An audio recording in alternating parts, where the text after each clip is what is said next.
Growing up, I have encountered many different forms of what I now know as media literacies. I have encountered throughout my lifetime videos, instructional videos, when trying to put stuff together.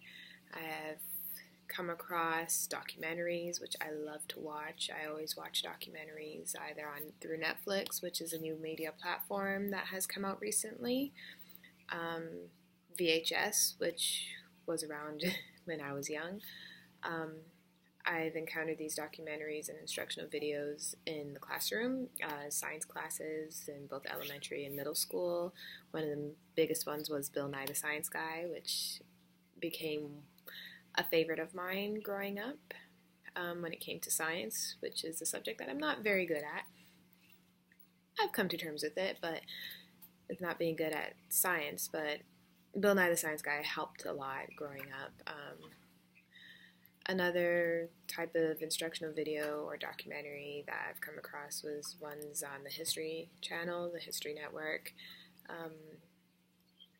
They would do a lot of documentaries, biographical documentaries on the monarchy in Europe, ancient civilization, which for the most part has really honed in my interest within those fields, which is another reason why some of my bachelor degrees and all that are in history or culture, focusing on ancient civilization and history and past lives.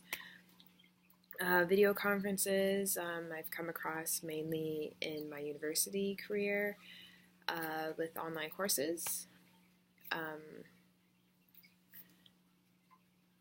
The professors would hold a lot of conferences in place of in-class sessions.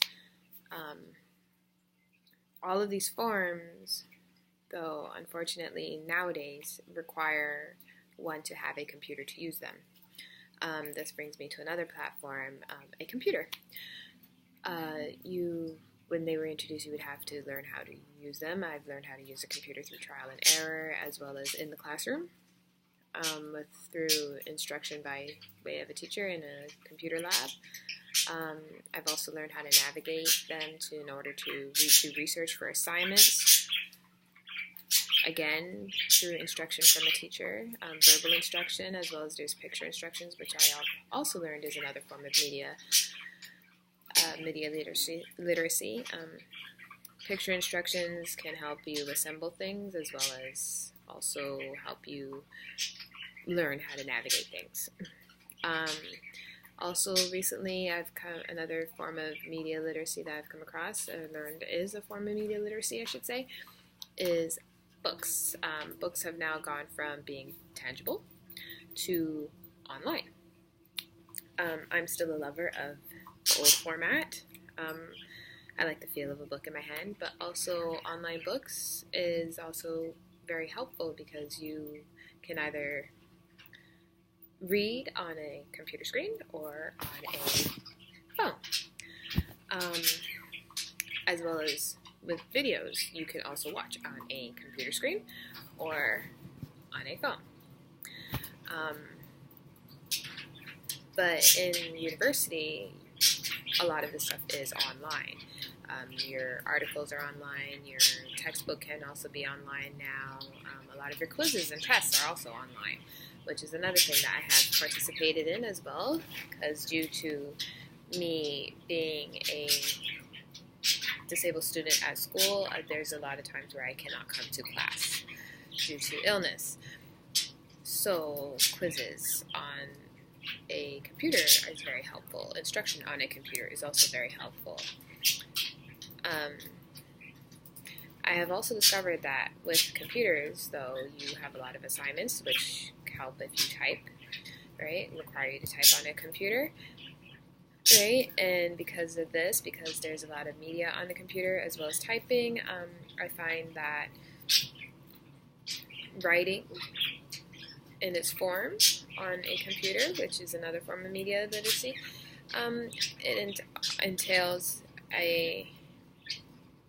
how should I put this? It entails assembling stuff, assembling a product, whether it be an essay or opening up a book on your screen, right?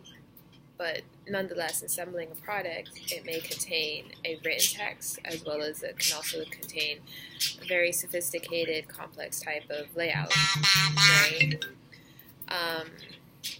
That has both graphics, photographs, images, video, right? Creating such a piece, right, is very hard for one to do, right? Which is stated within an article by Rosell and Walsh. When reading that one, I've learned that. When reading when reading their article, I have learned that what I've already known, that it can be very hard to read and hard to assemble such a product.